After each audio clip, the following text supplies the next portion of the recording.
Breaking news, breaking news, breaking news, everyone. This is the guy. JLR Investigates. Come on in, everyone. This is Colt Gray right here. We're going to talk more about Colt Gray. We did a extensive deep dive on him last night. If you haven't checked out that live, I strongly recommend you do. But it continues. It continues because we want to know, who is this guy?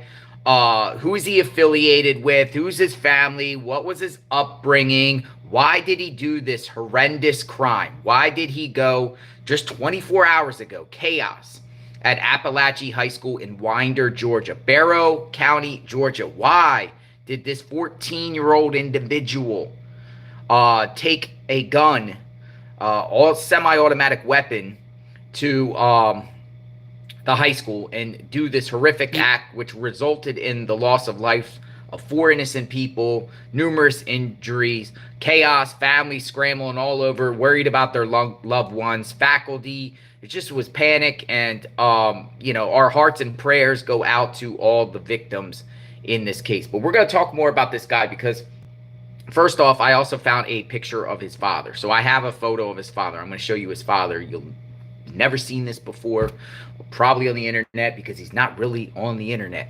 But I was able to obtain a picture of Colin Gray, because Colin Gray right now, there's a lot of cloud of suspicion regarding Colin. And Colin is his dad. Colin Colt was living with his dad. It is believed that this is his dad. His dad is in his early 50s. The relationship between Colt and his dad, it seems like, was a little bit rocky here. Father was married at one point to an individual named Marcee, which is Colt's mom. Marcee has been in trouble with the law extensively. This individual here, I feel that he is going to get charged down the line, arrested, simply for the fact that, as we've learned and uncovered with this case, is the FBI and authorities investigated him about a year ago, but he was in another county. See, because he lived with his dad in Barrow County, about 7 miles. I looked on the Google map, about 7 miles away from where this school occurred. He lived with his dad. And last year, when these online threats, that he was going to do some violence with guns, which resulted in the authorities paying him a visit, speaking to his dad, that was actually in another county. It was actually in Jackson County. So this is a tragedy across the board. Apparently, he had a stepmom that was involved with his life, and he's been shuffled all over the area for the last few years, here and there. Lived in Jackson County, lived in Barrow County, Jackson County, Barrow County. Biological grandparents of his live in Nevada. Looks like his mom's side of the grandparents live in Georgia. Just a lot of things going on. And also his aunt spoke out. And remember yesterday we were talking about his aunt? His aunt was making some posts, and then she made her Facebook page private, because it seems like the aunt has a lot to say and is going to be fighting for him. Believe it or not, I still have the aunt's Facebook profile open in my window before she changed it, and it's still there. The aunt's posts are still available here. She made it all private, so she more or less deleted it or made it private, but they're still there. And we talked about this yesterday. Annie, his aunt, who made these posts, and I'm on her Facebook page. And I didn't close the window, and it's still here. Now, if I click on anything, it will all disappear. If I click on anything, it will all disappear. But this is some of the things, and we'll talk about this too. We'll talk about his aunt. We talked about it more. I get Magnolia in the chat. We'll play the press conference last night that we didn't play. The governor was there. And then we're going to talk about this guy, about his father, access to guns. How was he able to access guns? And, will his family speak about this case? Will they say things? I don't know, but I think charges are coming. How did this kid turn into, in younger years, it looked like he was a smiling kid, doing a lot of fishing, a lot of smile, and then turns something something turned, it looks like, for the worse the last couple years. Dark and edgy, more of like a edgy, grew his hair out more, was wearing more dressed in black. Um, there's some sort of twist and turn happened, it seems like, in this young man's life. Because people are curious. To me, I am shocked that a 14-year-old could just do so much damage. He's 14 years old. Now he's going to be tried as an adult. Believe it or not, I was just looking, and there's news articles in the state of Georgia. They are now leading the late nation in juvenile criminals, people that committed crimes as juveniles, receiving life sentences. There's more juvenile lifers in the state of Georgia than any other state in the country. But, and that's, that means that Georgia is taking crime seriously in reference to, juveniles that commit crimes, right? It looks like, they're holding juveniles, accountable for, and I don't know how many are serving life sentence, but more lifers, juvenile lifers in the state of Georgia. But at the same time, Georgia legislatures earlier this year, are seeking to ban life sentences for juveniles. Life sentences for juveniles. So it's just so strange. At the same time that this tragedy happens, the Georgia legislature is trying to stop juveniles from serving life. The Supreme Court has actually said, they're chimed in. Some states are saying that it's unconstitutional to give juveniles life that commit a crime when they're a juvenile, life in prison. Some states are requiring it to go through, like, juveniles can get life, but they have to go through some sort of judicial review, things like that. We covered the Aiden Fucci case out of Florida about a year ago, and he got life. The juvenile. So they still sentence people to life. They just have to go through certain procedures at this point. The Supreme Court said it's unconstitutional, but other states still do what they want to do. But we'll talk about this case a little bit. We'll talk about we'll get Magnolia. Let's get Magnolia in the chat and just chat it up and talk, and I want to show you a little bit about a stepmom and different people that were in this guy's life. It's just shocking that he would just do this. Come on in, Magnolia. Hello. Hi, good morning, Magnolia. Good morning. Good morning. So, Colt Gray, what have we learned overnight? We're trying to still process this information and trying to get the information out for everyone, because there's lack of information about this guy right now. Yeah, well, I think you looked up the location of where those threats were made last year. You said Jackson County, right? Yeah, it was actually in last year. Last year, I'll tell you the exact town he lived in. Last year, he lived in Jefferson, Georgia. So I guess his dad and him lived at Jefferson. It's weird because where the FBI raided the home yesterday, the ATF, they had that home for a while, but at one point they left that home and lived in Jefferson, Georgia. Won't say the address. I'll just say River Mist Circle, and they lived there. And it seems like late last year or sometime in the fall of last year, they went back to where he's at now. So he's really in a whole different county last year. Mm-hmm. But it might coincide a little bit about his dad's relationship with this one woman, because his dad was in a relationship with a woman who seems like his dad got out of a relationship sometime last year with a Courtney woman, Courtney Dove. Her name is Courtney Dove. And Courtney Dove has been involved with playing maybe like stepmom to him. And Courtney Dove is an individual. She has made numerous posts on social media, particularly around 2018, 2019. Case in point, she had a garage sale that she posted on Facebook, being at the home where the feds raided it yesterday. This is the yard sale. This is his house right here. And, she was posting things, selling things from the house, and appears to be with Colt's father. She was with Colt's father. So she posted a photo, and everyone's saying, close to me, my sources have told me this is Colt's father with an individual named Courtney Dove, who is a stepmom. who was playing stepmom, and she had a couple kids herself.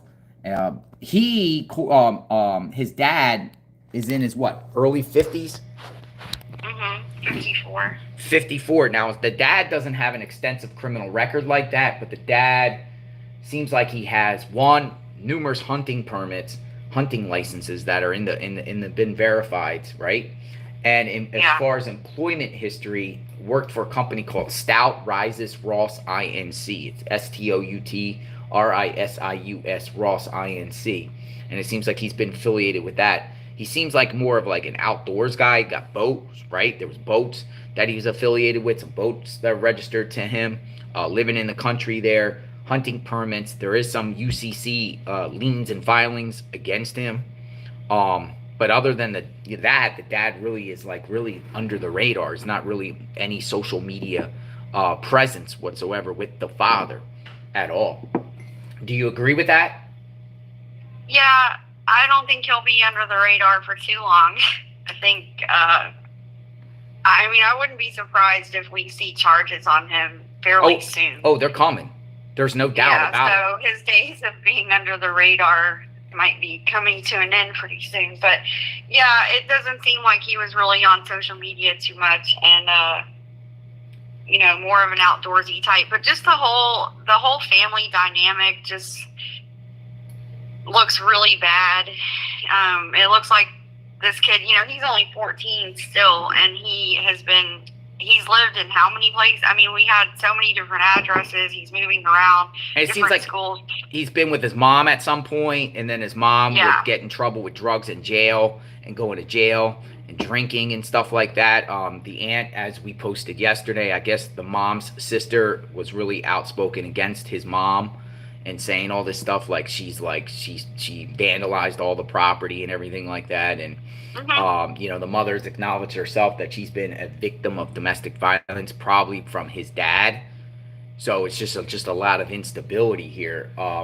One thing I just want to go back to is the individual that is played the stepmom to him. Her name is Courtney Dove, and she was living at that house where the feds raided it. Here, this is her. But one thing she did, right? She's no longer with the dad anymore, right? So she moved on with her relationship. However, this is what she posted on Facebook yesterday. Courtney posted prayers for Apalachee High School and families. So this was apparently his stepmom at one point, up to last year. And it might have been around the time when the FBI, paid them a visit, with the threats and stuff like that. It seems like maybe at one point the dad last year but within a year or two, they separated, and then she moved on. But she did, as you see, she said, prayers for, so the stepmom is speaking out and saying prayers for the victims, right, and their families. Nothing in support of him, though, and nothing in support of, that situation. She put a garage sale. I saw some posts, and she laid out all these clothes on the property here, which is strange too. I guess she owns a cleaning business, and this is the house. This is the house that the feds or the ATF and everyone raided yesterday. But she posts at one point they had a big garage sale there, and she was posting a bunch of items, looks like baby items and I don't know, kids' toys and stuff like that. Looks like a stroller and different things like that. But she was posting that stuff. But she owns some sort of cleaning business. But it is actually registered. It still looks like it's registered at his home. But she's no longer with the dad anymore. Yeah, I mean, I don't know how big of a role this person had in Colt's life. From what I was looking at, just going through the addresses of his mother and his father, what I do know is there were a lot of addresses associated, so there's considerable moving around involved. Also, many different people living in the houses. So one of the addresses listed to his mother I noticed that there were like 9 people living in that house at Yes. one time. Yes. And so it's like, and like 4 adults, a bunch of kids, all these pets. Like, it's just, I mean, it's just a series. So, I mean, you can just see that his life has just been filled with all these characters just coming in and out. And I highly doubt that this person you're talking about, the cleaning lady, I doubt she even had much to do with him at all. Because it just seems like it's just a revolving door of adults and different people in his life. And his mother clearly has a lot of issues herself. And then, you know, he's kind of like in the middle of all this. And there's just, it just seems like a whole life full of chaos and drugs and violence and just Access all to this guns. crazy Guns everywhere because guns.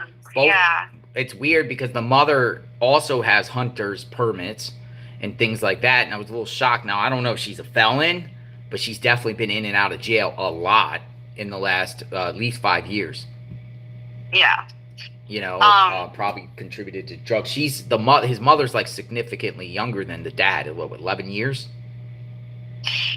Yeah, I mean, well, we had the whole allegation from her own sister saying that she essentially tried to kill their mother. She threatened to kill Colt to get back at their mother. Like, it's just madness and chaos. And, you know, somebody yesterday in the chat said that this kid didn't stand a chance, which is sad to say, but that's really what it looks like. I mean, you just have, I don't see any signs of stability in his life. I see multiple issues with the law, the dad with the guns everywhere, people coming and going in his life. His mom's own family is in constant turmoil. So it's just a mess. And you really wonder, like, did he ever stand a chance? And it's sad that he didn't seem to have anyone that was, like, really on his side. Now, maybe the aunt. So the aunt seems like she's a strong character in his life. But some people are saying, like, if she knew all these things was going on, like, why didn't she try to intervene? Now, I know that's a lot easier said than done, but you would think if she felt so strongly about this, and clearly she did, because she's making all these posts on public posts on Facebook about Colt's mother, and so she obviously made it private. Could see that there was a serious problem, and I don't know, maybe did she ever try to get custody of him? But at the same time, it also looks like this is generational. This is generational stuff. So she may be no better than the rest of them, you know? So, and I saw that people mentioned, I think she may have called into Mel's show last night. Who the did? aunt. I saw someone mention earlier that she kind of like went nuts on Mel's show last night. We'll have to look more Nuts into that. Are we talking YouTuber Ikemel? Yeah, Mel. Yeah, someone earlier in the chat, I can't see it now because the chat moved, but I saw earlier that someone said that she sort of acted a little bit wild on his show last night. Towards him, or towards the situation, or hostile towards him? So, Dutch, was she in the chat only, or did she actually call into his show? We'll see if we can. Okay, Mel didn't talk to her. He was just reading her post. Oh, okay. But was she also in the chat? Someone else said she's in the. So yeah, she's she told lots of stories, and these posts that she was making are just off the wall. So I don't know. I mean, is she a parent? I wonder, like, is she able to look after him? Well, she's claiming she's going to help him. Was there anyone in his life that could help him? Now, I wonder if that last year with the threats, the 2023 threats in Jackson County that the FBI investigated. I'm wondering if, like, once that was resolved, because that was like in the spring of 2023, I believe. I'm wondering if after that is when they moved over to the new house, the house they're in now. Yeah. And then he started going to Barrow at that point. I believe so, because the reason why is because if you look at the threat thing, they're saying, like here, they're saying the FBI, they paid the dad a visit to the house. Now it's a separate house. And this might be a way the dad might be able to get out of this situation, because when they went to visit him last year, they were in a totally separate house. You know, and then they went there in Jackson County, right? But at the end, they said they say the subject denied making the threats online. Jackson County alerted local schools for continuing monitoring of the subject. So all Jackson did was tell all the schools in Jackson County, not Barrow County, Jackson County, you know, that be on the lookout or whatever like that for this guy or anything like that. So at that point, sometime after that, him and his dad and whoever else was in the house, we don't know who else that was actually living in the house, there's been so many names, moved back to Winder. Yeah. So now he's in a different school. He's in a whole different county at this point. He's in a different county, and, you know, maybe the county of Barrow was not aware at all with what transpired in the county of Jackson 1 year prior. Yeah, I find that very hard to believe, because I feel like when he would have transferred to the new school, Apalachee in Barrow County, you know, when you register for school for your previous school transcripts from your past school, and I know that because I moved around a lot as a kid, and I remember, like, moving to Pennsylvania, and they had to get my school records from where I lived before. So that's normally what happens, because for one thing, they need to know what grade level he's on, what type of grades he had, what type of classes are appropriate for him. Because when you transfer different counties, sometimes the classes might vary, and so they have to get a gauge of your history at your former school so they know which classes to put you in at the new school. And so for him to be registered at a new school, it would seem that school record from Jackson County would follow with him. Yeah. And therefore, these previous threats should have been noted. Allegedly, they were noted in his records, in his school records, by Jackson County. So it seems like that would transfer over to Barrow County. Now, if it did and they were aware, again, we're back at this point where it's like, okay, so what do they do about it?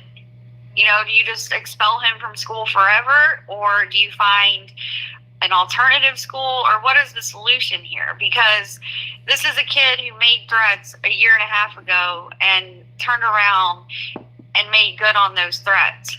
And allegedly, he made threats the morning, that he was going to do this. Apparently, according to CNN, they're the only ones that put it out. Now, I don't know if this has ever even been asked, but because the sheriff kind of, they asked at the 4 p.m. press conference yesterday, the sheriff really didn't know about that, about the call saying that I'm going to come to school today and someone's going to call him, and Apalachee is going to be the first, and then there'll be subsequent other schools. Right. That's the other thing that's just hard to believe. But I did see corroboration of that report, and I believe if we watch the press conference, I believe that they addressed it. So they did say that there was a call, there were threats made that morning, and they went and checked it out and found that it was an unfounded threat, is what they said. So clearly it was not an unfounded threat. So there's something wrong there too. Well, I mean, how can something be unfounded when they're saying that somebody's going to come and do something to a school, and you just go there for 5 minutes and say, well, nobody's here. Okay, that's just business as usual. Like when someone's very vague with that, I mean, nowadays with the environment that we're living in, and what measures did they actually take to say that the thing wasn't credible? Because obviously it was credible, because the worst of the worst happened. Mm-hmm. Yep. So there might have to be some explaining on the on the school aspect of why they did this. Here's him in his younger days. Here's another picture of him. Going back to the Jackson County, though, is, obviously they went to his home. I'm reading, the threats probably came from his computer, his dad's home in Jackson County. I'm just wondering, since the fact that he wasn't on school property at the time, maybe even the school that he was going to at the time didn't even get notified. That it was particularly him. Like, you know what I'm saying? For it to be in the school records, to be transferred to the next school that he was going to. Yeah, so Kelly Love made a comment in the chat. She said, if there were discipline issues and other such behavior, it does not go to the new school due to HIPAA laws. So, I mean, if that's true, that's unbelievable to me. Like, I'm just saying, like, I think the jurisdictional jumping here allowed this guy to slip through the cracks a little bit and not have the county that he's currently in literally aware of what's transpired in another county. I just think maybe there might be that a little bit. I'm not saying it is, but it just seems like there has been some misread flags here, mishaps. Yeah, consistently dropping the ball, never really doing anything or taking it seriously. So, yeah, I think that we can expect to see some lawsuits against that school district, against the school itself, for claiming that there was no threat when clearly there was, and now you have 4 people dead and 9 people injured. So that's a lot of victims for them to say there was an unfounded threat. So, they'll probably be facing a lot of that. Dad for sure is going to be looking at some charges, I would expect. So I think there's going to be a lot of accountability here across the board. And the mistakes that were made. And it's just interesting to me when we see these school shootings.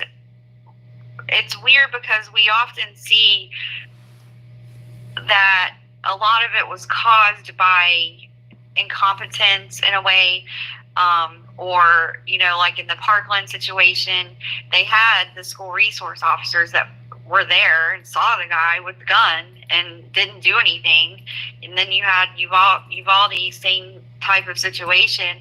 And now here, you've had he literally called and warned ahead of time. Yeah, but the resource officers in this, and there was actually, I believe I have a photo of the 2 resources officers. They confronted him. I think it was 2 of them that actually confronted him and, made him surrender before the situation could have got very, very worse. I think the situation would have been worse if these resource officers were not there. That's the way I'm seeing it on this particular case. Case. On the Barrow County Public Schools website, you can go in there and look at their safety protocols and things like that. And so, according to the website, the current school resource officers at Apalachee High School are Deputy Dawson Matherly and Deputy Brandon King. So I don't know if those are exactly the ones that were there. Here's that's good if they confronted him. Here's a Twitter account, Legacy, that posts a lot of true crime stuff. And Legacy says that the 2 heroes in this tragedy are Tanner Good and Brandon King. These 2 school resource officers played a crucial role in apprehending the suspect in the Apalachee High School shooting. Both officers have extensive backgrounds in school threat response and training. So it looks like these are the 2 ones. So it looks like Tanner Good, Brandon King. No, Brandon is the first one with Brandon. the hat. Okay, so Brandon King, Tanner Good. So these individuals are the ones, and you see they're actually, in uniform, are the ones that confronted the suspect and took the suspect into custody. Because if this was a Uvalde type of situation, we could have been talking about multiple people. It would have been way worse. It could have been way worse because, no one's going to stop this dude unless, you got a kid of being a hero himself and try to tackle an individual. But, so you can't really necessarily fault the resource aspect. And the resource officers could have been technically on standby a little bit about this possible threat that was made, and it's kind of just around there staying vigilant and everything like that. Even though they deemed it not credible, they're still a little bit more on edge and on alert around there. Apparently, the other person, that the student that we played the interview yesterday, said there's no metal detectors into the school. Yeah, I don't think that metal detectors are as common as armed security in schools. I think the metal detectors, to me, seem more like they're in schools that are in cities. Mm-hmm. Yeah, well, yeah, exactly. Yeah, I think it's more of an inner city thing with metal detectors. But what's going to happen out of this? I mean, obviously, the Georgia legislatures are going to try to do something with this to, show the public that they're taking, security seriously. What can you do? What can you do in this situation to prevent something like this to happen, or can you not? Yeah, I can't understand how. It's just, I think this is a little bit of an unusual case, just because most of the time when we see the school shooters, it's someone who comes to the school carrying the gun, goes in the school, does the shooting. I can't remember a time that I've heard of a student who was already in the school, literally sitting in algebra class, and then got up from class to retrieve a gun that he had clearly stashed prior, and then done the shooting. So I can't remember a time where there was a student in class who got up and went and did something like this. Normally it's like they come to the school, like Nicholas Cruz came to the school to do this. The one in Uvalde came to the school to do this. They weren't already inside the school with a gun. So that's Columbine kids what I'm trying went to to the figure school, out. though, like, right? How did he get the gun into the school? Because this is an AR-15. I saw a picture of it last night. There was like a Snapchat. So this is a big gun. So how are you getting that into a school unnoticed? Backpack. Has to be a backpack. Trench coat. Backpack. I mean, you look very odd if you had big clothing in the summertime, though, right? It's pretty hot up there in Georgia right now. Yeah. As let me just say this, and I do want to share this as we going back to the Georgia's legislatures. Now, obviously, everyone knows as you heard the press conference yesterday from the Barrow County Sheriff and GBI, I mean, this was pure evil, right? This is the worst of the worst. This is the biggest thing that ever happened in school shootings in Georgia history, right? It was a big deal, 4 lives lost, multiple people. So, everyone knows what the punishment should be here, right? Life in prison, right? Life in prison, right? But while everyone's saying, hey, the guy's going to get life, this is what's going on in the Georgia legislature earlier this year. Georgia legislatures seek to ban life without parole for juveniles. The court's opinion cited developmental differences between adults and children and their differing capacities for rehabilitation. So the legislature, while, everyone's saying for this guy, he's going to get life, I don't necessarily think so, because the legislature's trying to ban life for juveniles. This guy's only 14 years old. So this is going to be a little bit interesting here. Well, yeah, there's going to be a lot of heat on the Georgia lawmakers for sure, because one thing people have pointed out is that the fact that the FBI had come, investigated the threats, turned in the information to these different, the school district, etc., but then nothing was done. I've seen comments on Twitter where people are saying that it's due to their lax laws in Georgia. So I think the politicians, lawmakers in Georgia are going to be getting a lot of heat for this too. So people in the chat are saying he brought the gun in with a inside of an instrument, a musical instrument case. Premeditation right there. So that's how he got the gun in. Because I was like, it's too big for a backpack. You can't just carry an AR-15 unless it's the type that you can unassemble and reassemble later. So yeah, it sounds like he had maybe like a cello case or some musical instrument case. Yeah, but here's another question too, and then I haven't seen it. Whose gun was it? I mean, Well, we could no, assume it's his dad's because of his, yeah. threats, but how do we know that he's not involved with other misfits that everyone's in his house? Like we said, there's numerous people that have been in and out of his life. Numerous people have been in and out living in that home.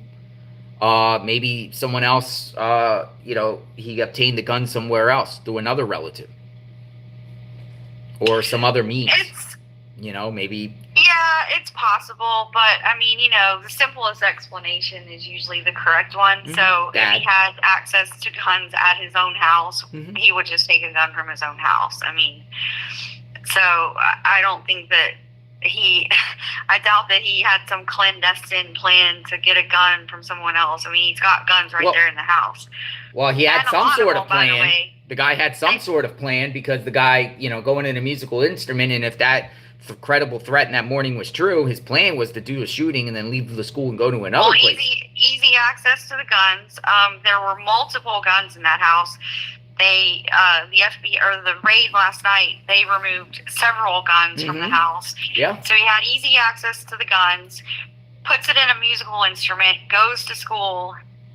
There's no metal detectors. It's really, really scary how easy it was for him to do this, even with being labeled a threat in the past, even with an active threat called in that morning. It's really hard to believe that it was just that simple for him to do this, but it was. So they're going to have to look at a lot of things, the school policies, the FBI threats and things like that, and how that's handled. Well, some people in the chat, when I said earlier, what do you do? And they said, expel him for good. That's what people are saying. So, maybe that is what you do. Maybe that's the solution. Yeah, but we don't know. What about if he was a way, good student? Like, what about in the last month? I mean, school was in session, what? You said for a month? They had school started at the beginning of August? Yeah, but you know what? I just remembered the thing about Nicholas Cruz. He was expelled at one time from school. So it didn't stop him from eventually carrying this out. So maybe that's not the solution. However, I think for kids to make online threats, there needs to be considerable punishment for that, because otherwise there's no deterrent. They're just going to do it. They might call in for a prank call, or they might do these threats and nothing ever happens to them. So maybe there should be some harsher penalties. You know what I was just thinking? What he was he in the 10th grade? Was he in the 10th grade? Well, he's 14, so okay.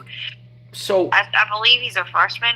So one thing I've noticed since this tragedy happened is, a couple classmates have spoke out, but no one has yet to come out and say they know him or say he's weird, he's done any crazy, when we were doing the Trump shooter up there in Butler, Pennsylvania, Crooks, all the students say bullied, some say bullied, some not, but people are describing him.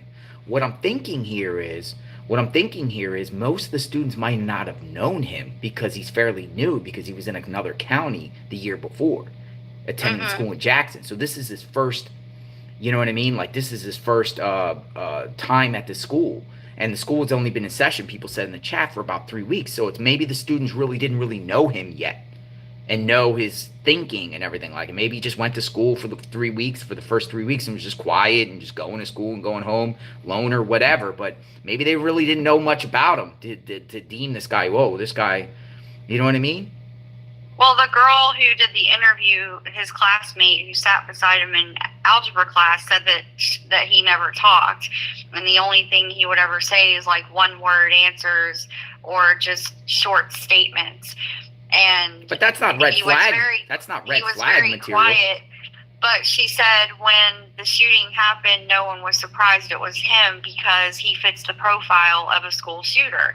A school shooter, typically the stereotype is that they are quiet, they keep to themselves, they're a loner, they don't really talk that much, they're kind of weird, and maybe you don't have friends and stuff like that. So they knew him to the degree that he displayed those certain characteristics. And so when the shooting happened, they weren't shocked by it. So, yeah, you don't. I heard the word outcast. I saw the word outcast in the chat. Yeah. I mean, you don't have to be a guy who runs around saying, "Oh, I'm going to shoot guns and I have guns in my house and all." You don't have to be like that, because what we've seen in the past so many times over is these kids typically, they don't have friends. They are an outcast. They're very quiet. They're very shy. This kid came from a terrible home life, clearly. And that could be what made him become so withdrawn in the first place. But, normally they don't really have friends. I think Nicholas Cruz had like one friend or something like that. So, they didn't know him, because how do you know someone who never talks? So, but they did know that he had these characteristics. So it's weird. You can't just like profile people like that and be like, oh, well, that kid in the class never talks and he's a loner and I bet he's a school shooter. You can't really do that. You can't profile people that way. But certainly there were signs here from his past. So they need to figure out how he was able to come to this new school and carry this out when he was a known threat prior. And one thing, and I will say, yeah, that seems interesting, is didn't he leave out and then he tried to get back into the school or into the room, and the door, they didn't let him in? Something red flag that maybe they looked through the window and saw him, maybe, or they just didn't allow. Well, she saw the gun. When he tried to come back into the classroom, she saw the gun and wouldn't let him in. So he went to the classroom next door. So, yeah, they saw the gun. They saw that he had that weapon and wouldn't let him back in there. Now, I don't know how he got in the other room unless the door was open or unlocked or something like that, but he did get into the next room. I do want to show something, though. I want to just show the proximity. Yeah, hang on one sec. The other thing, I forgot to mention this from the girls' interview. Melissa reminded me. Another thing that his classmate said was he missed a lot of school and skipped class a lot. And they've only been in school for a few weeks. So that was another thing that she mentioned in that interview, is that a lot of times he wasn't even in class at all. And that was the question. The next question, I was going to show you the map, the distance between his house where he lived and the school, because it is 7 miles, and it seems like him and his dad lived on a more like, it's kind of like just a rural road, like it's kind of just woods out there. Houses are spread out, and I'm just wondering like how he would get to school. Like, how did he get to school? Did he take the bus? Yeah, that's what I've seen people say that in the chat. He rode the bus with the gun in his music case. Interesting. So if he skipped school and everything like that, or left or skipped, I mean, how would he, because this is where, this is the area where he lived. This is where the school. That's just another thing that falls back on his father, his guardian. You don't know your kid's not in school or class. Also, a lot of times if you don't show up at school at all, they call the parents. So they're supposed to. On these occasions where he didn't show up to school at all, did the school call and tell his dad? Did his dad know he wasn't going to school? Now, skipping class, that could be anything. If you go to school, actually be at school, and then just not go to your classes, because we did that when I was in like middle school, high school, or whatever. We would just go, like we would go to lunch and then skip the next period and then come back to school or whatever, or just go hang out somewhere. So you can go to school and actually be at school, but skip classes. And I think that's kind of what the classmate was saying, that either he just didn't come at all or he was skipping class. Maybe he was just hanging out in the bathroom. Who knows? But again, that's just another question here of his behavior patterns.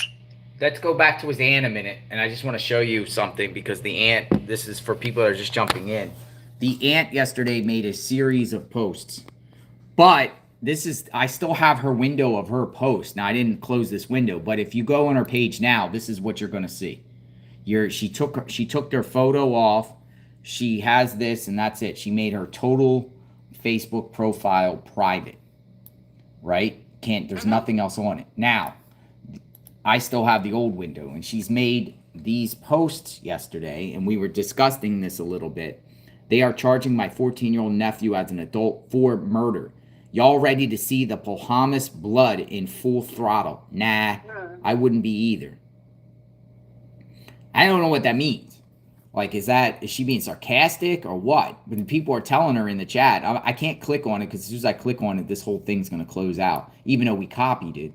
And then just prior to that, she says, please, someone get me in touch with GBI. I tried calling. I am not scared. I will not back down. I will not disrespect other parents and families that are dealing with this tragedy. On the opposite end, they don't deserve this. I will not do anything but humbly support the families involved in this incident that did not ask to be participants. I don't know what that means. Well, basically, she's supporting the family, it looks like. The families, the victims' families. With that said, though, I will not leave my nephew standing alone. When Uvalde happened, I told my own children that only hurt people hurt people. Only hurt people hurt people. I did everything I could to fight for my nephew, my niece, and my other nephew. Y'all can go ahead and play the blame game all you want, but the families affected by my nephew's action deserve all the attention now. I will take care of my nephew and what he needs on this side. Just check yourself before you speak about a child that never asked to deal with the BS he saw on a daily basis. So it looks like she's like still going to protect the nephew, but also has empathy and sympathy and condolences to the victims affected. Yeah. And this could be about her saying that, her nephew's going to be tried for murder as an adult. Yeah. Stacy said, I'm sure that the GBI contacted her right away. But in seriousness, that could actually be why she privated her account. She could have heard from the GBI last night at some point and telling her, whatever the conversation was. But she clearly thought better of those posts and decided to private her page. And she clearly puts the blame on Colt's mother and I assume the father as well, because she's saying that he dealt with these things every day. And so I do think she's going to try to make sure that her sister faces some kind of consequences for this, because she's definitely not a fan of her sister. Yeah, and that would be his mom. And we do have a mugshot of the mom. The mom has been in and out of trouble with the law herself, and she's been accused of a lot of things. We were able to find a mugshot of her.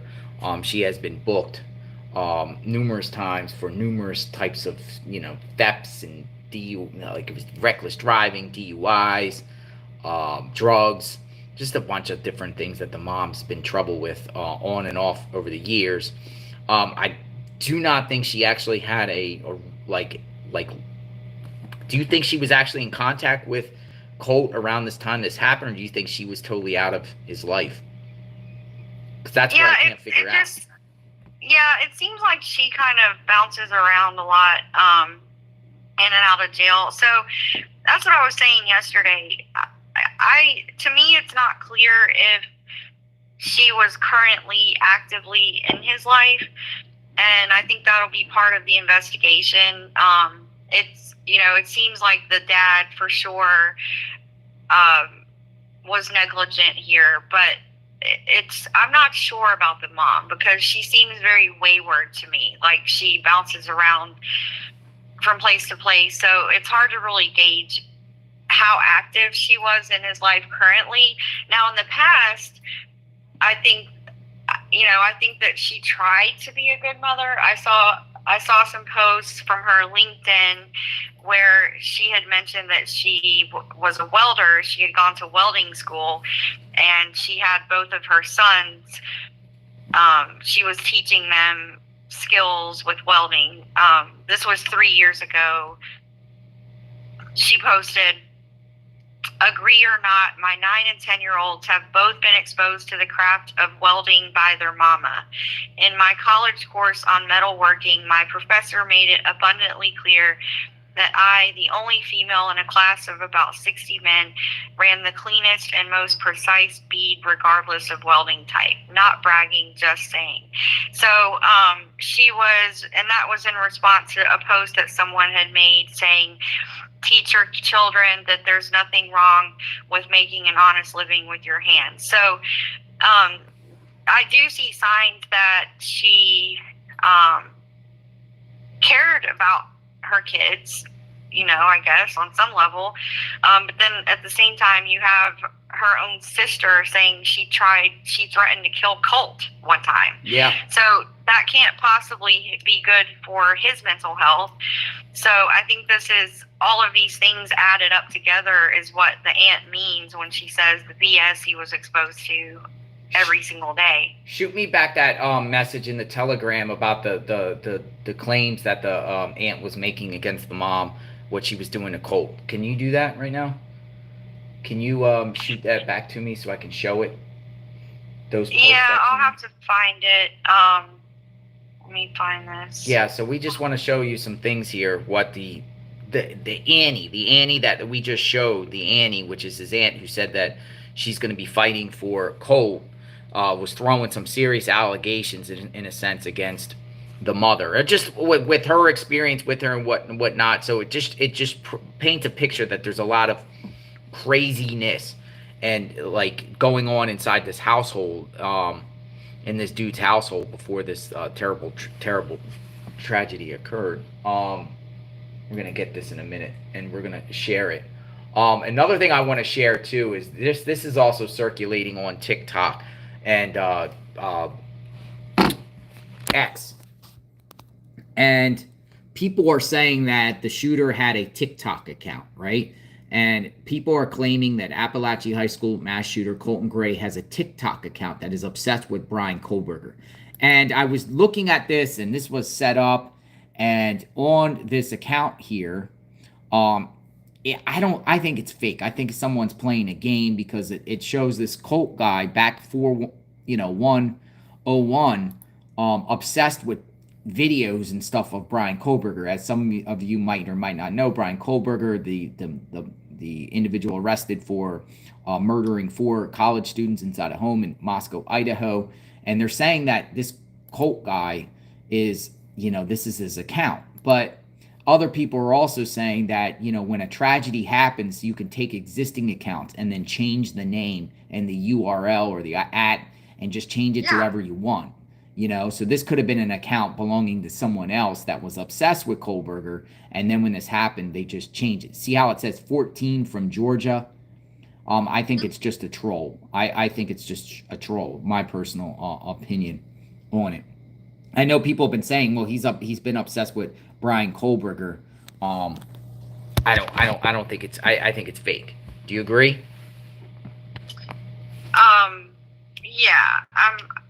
Yeah. I would have to say it's fake. There were only 2 videos there. It seems likely that it's just a troll.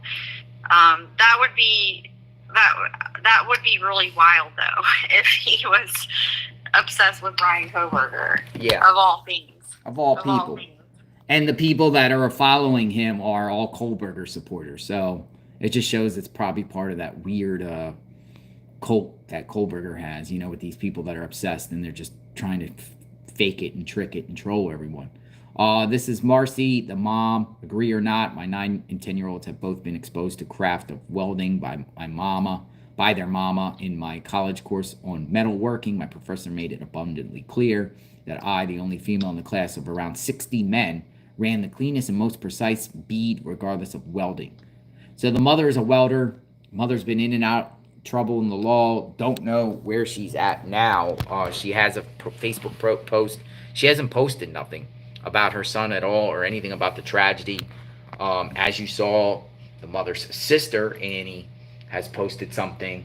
The father's girlfriend has posted something about the tragedy. The father has not posted anything about the tragedy, but I don't think the father is even on social media, is he? No, I really didn't see social media from him. Yeah, we have something right here. I'm going to share this right here because this is a report. Magnolia, let me bounce off the chat a minute. I want to play this report about the search of his home. Yeah, okay. And I'll call you right back. Thank you. So this is a report here about the search of his home. So getting details of what they actually found at his home. We saw photos that they took at least one gun out of the home.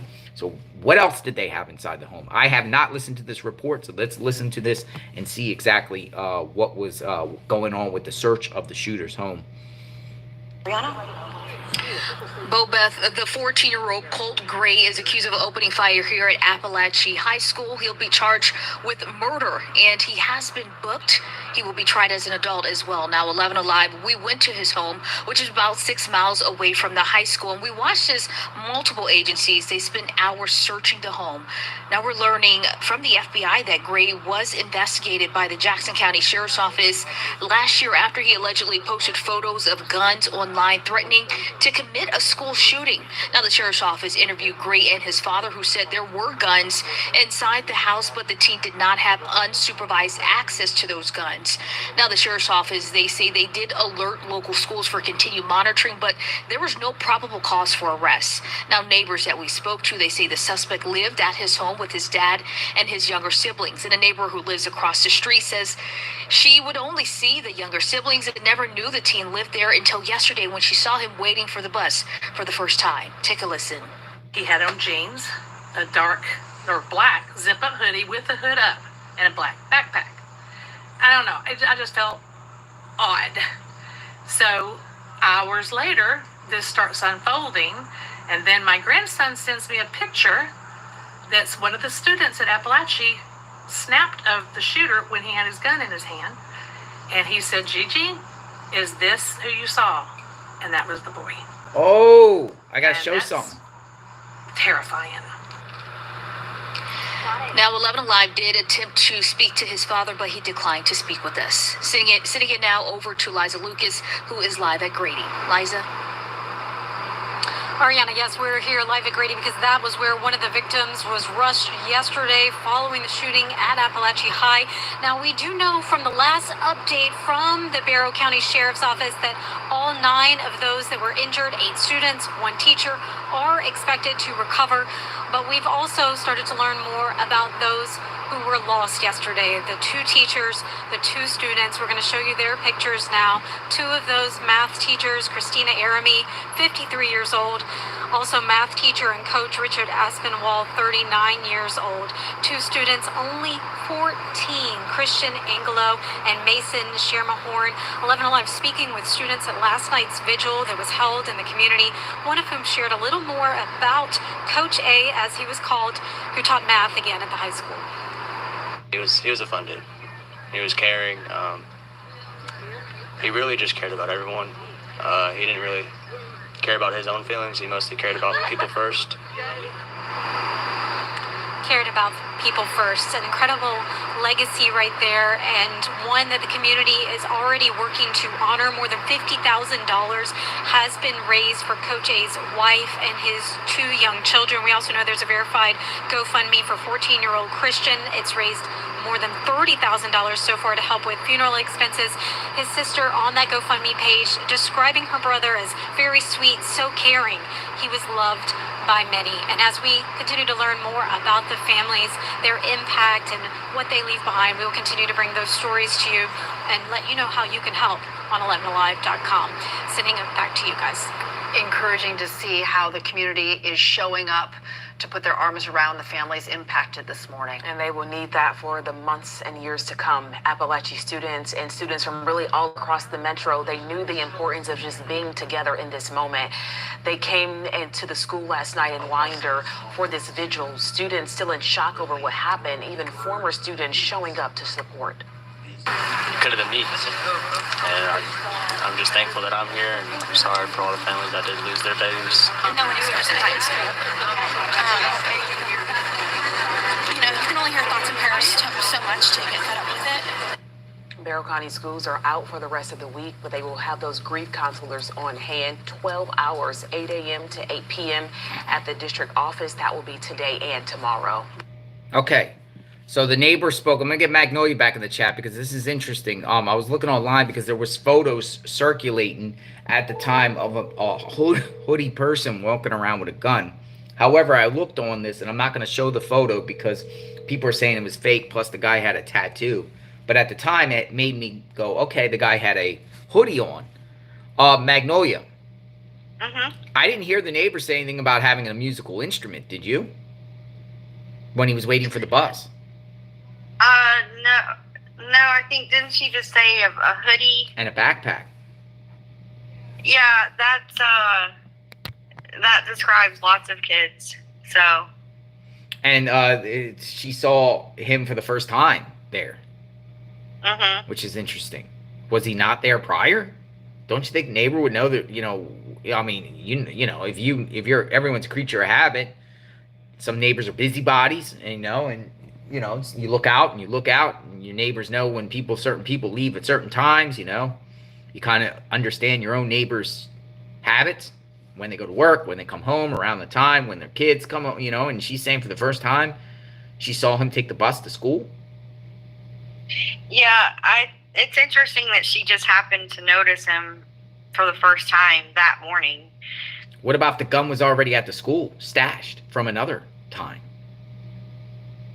Like he already got the gun there.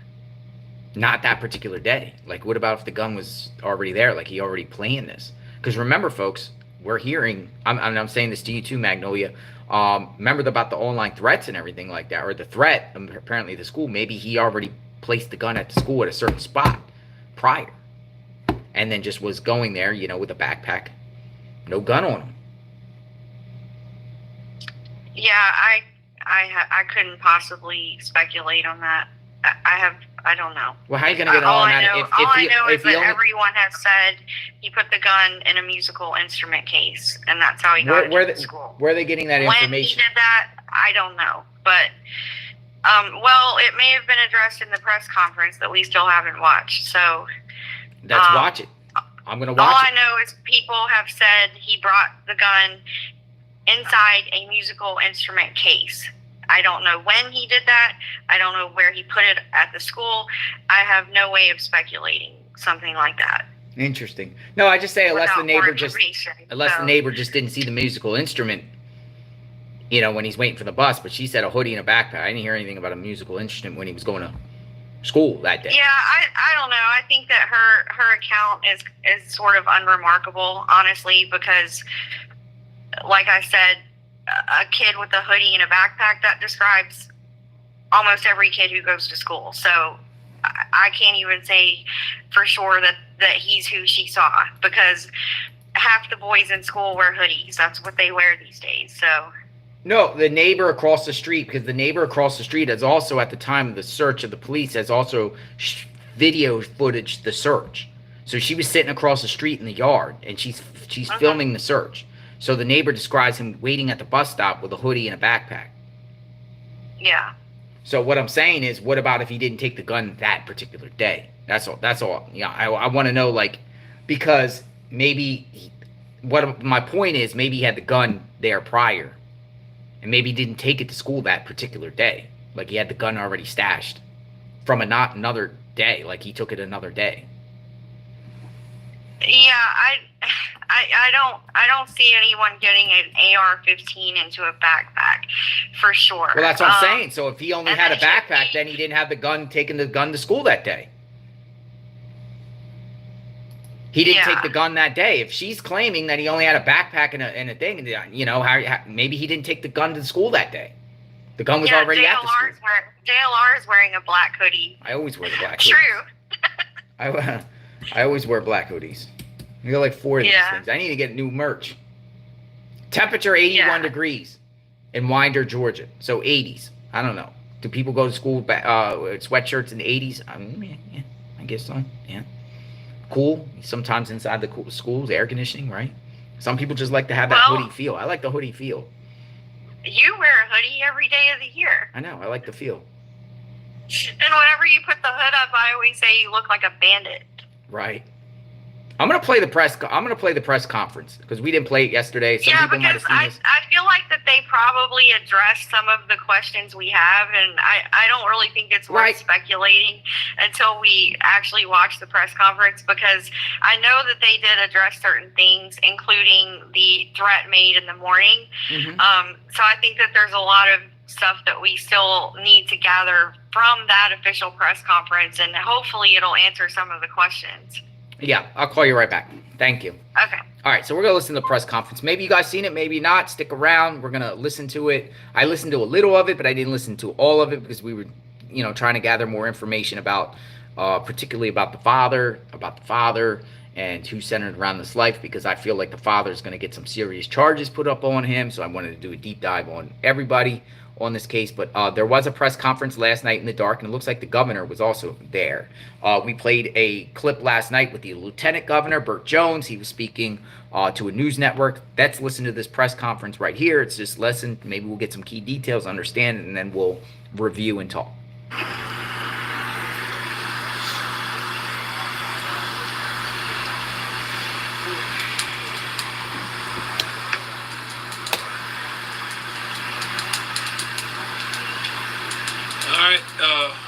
Good evening.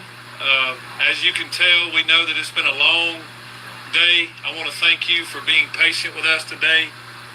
I want to thank you for understanding that this is still an active crime scene. But from the minute that this tragic incident happened today, Governor Kemp has been with me and been talking to me and several times, and has been on our side and law enforcement side, and I wanted to introduce him to make a few statements. Again, thank you for your patience, and at this time I'm going to introduce the governor, and then Director Hosey will take answers and questions after that. Well, thanks, Sheriff. Just want to thank you and your team for the incredible work that they've done. The response of our first responders today has been unreal. Superintendent LaDuff, Principal Leroy, who just did an incredible job with these kids. This hits home for us. Being from Athens, just down the road, Marty and I having a daughter that taught first grade just a few years ago. This is everybody's worst nightmare. Yeah. And I just want to offer my sincere. Unfortunately, we have technical difficulties because of the clipping of that interview, folks. You can hear me and Magnolia talking and it echoing. So I know some people are saying you could hear multiple voices. We have technical difficulties on that aspect. So let me get Magnolia back in the chat here. What was happening was, I guess when we recorded it, you could hear both of us speaking. It was really, really confusing. I know. So we're going to get Magnolia back in and continue the conversation, and maybe we can find... Come on in, Magnolia. Hello, Magnolia. I could hear the echoing. Yeah, you can hear the echoing, so that was not good. So if you could send me the actual link, I can actually just, share it. Yeah. And then we'll just play it on YouTube. If you can send me that. Yeah, I think I have it right here. Let me see. It's with the sheriff and Governor Kemp. Mm-hmm. There you go. All right, That should be it. Yeah, let me all right, I'll call you back. Thank you. Okay. All right, so yeah, I do want to listen to this. I think it's important to get this out. We didn't listen to it, and we want to get as much details as possible. So I'm going to gather this up, and then I will give me 1 second here. Okay. Here we go. All right, so this is it. Today, I want to thank you for being patient with us today. So we got about a minute. I want to thank We've you already for heard some of this. Understanding that this is still an active crime scene, but from the minute that this tragic incident happened today, Governor Kemp has been with me and been talking to me and several times, and has been on our side and law enforcement side, and I wanted to introduce him to make a few statements. Again, thank you for your patience, and at this time I'm going to introduce the governor, and then Director Hosey will take answers and questions after that. Well, thanks, Sheriff. Just want to thank you and your team for the incredible work that they've done. The response of our first responders today has been unreal. Superintendent LaDuff, Principal Leroy, who just did an incredible job with these kids. This hits home for us. Being from Athens, just down the road, Marty and I having a daughter that taught first grade just a few years ago. This is everybody's worst nightmare. And I just want to offer my sincere condolences and our thoughts and prayers to the families that have lost loved ones, for those that are injured and continuing to fight through just a tragic time for really this whole community that's been affected by today's actions. And I just cannot thank the first responders enough. I cannot thank Director Hosey, Colonel Hitchens, Director Stallings at GEMA, the whole state response. I want to thank Special Agent Farley and her team from the FBI that are embedded with us in the school as we speak, running down every single lead and other things that Director Hosey will mention tonight. I represented Barrett County when I was in the state senate 20 years ago. These are our neighbors, these are our friends, and this community is hurting today. And I would just ask all Georgians and all Americans to continue to keep these families, these educators, and these students in your thoughts and prayers. And we will provide every state resource that is needed from here until they're not, to support this community and support this team behind me. And with that, I'll turn it over to Director Hosey. Thank you, Governor. Real quick, we wanted to provide some additional updates from today's events, and I will mention too that this will be our last update for the evening, so please hope you'll understand that. Let me start by saying that there's no evidence to report that any additional shooter was involved in this incident today. Investigators are actively pursuing, however, any leads of any potential associates of the shooter that was involved in this incident. So I say that to say we're following up any potential leads through the investigation to ensure if there are any associates involved in this, that we find them, we identify them. So that's part of, again, the ongoing investigation. There is no evidence of a list of schools being targeted. However, there is a lot of evidence that is being recovered and evaluated. We're going through everything to determine if there is any active threats to any schools in this area, this county, and the state of Georgia. And we will continue to monitor that throughout this investigation, throughout the evening as we carry on. There was a call, as we're aware of, to a local high school as well this morning with a reported threat. Police responded and investigated and determined that there was no threat after all. There's been reports that a Colin Gray, who is another student here at the school, was involved, or that Colin Gray was involved in this.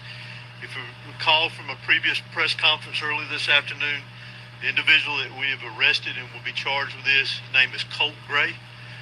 But there is another student here at the school with a very similar name. We want to ensure everyone that Colin Gray is not involved in this incident. That is the name that I provided you earlier this afternoon. So those reports were inaccurate, if that was passed on to you. I do, however, want to identify the victims of this incident today, those that lost their life in this tragic event.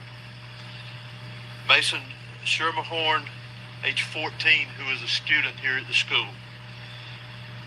Christian Angelo, who is 14, also a student here at the school. Richard Aspinwall, not sure of his age, but he was a teacher here at the school. And Christina Irmery, I'm sorry for my pronunciation, who is also a teacher here at the school. We will post a list of these victims for the correct spellings for everyone later this evening after we complete the press conference here. Also, as has been released, the FBI's National Threat Operations Center has received anonymous tips in the past of online threats to commit school violence or school shootings at an undetermined location and time. The FBI referred this information to the Jackson County Sheriff's Office for action. The Jackson County Sheriff's Office identified and located Gray, who is our suspect in this case. They conducted an investigation at that time, and there was no probable cause for arrest or to take any additional law enforcement action. This is not recent, this is in the past, but we wanted to bring that to your attention because we are pursuing that, working with the FBI on that, and any connection to that incident that could be connected to today's incident as well. Also, we're also aware of some previous contacts that the Department of Family and Children's Services in the area had with the suspect and his family, and we are pursuing that avenue as well too, to see if that has any connection with today's incident. Let me stress again, as we have many times, that this is still a very fluid investigation. It is still very active.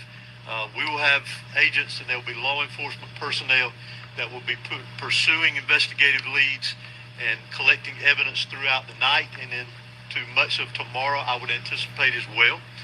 We again ask for your patience in that.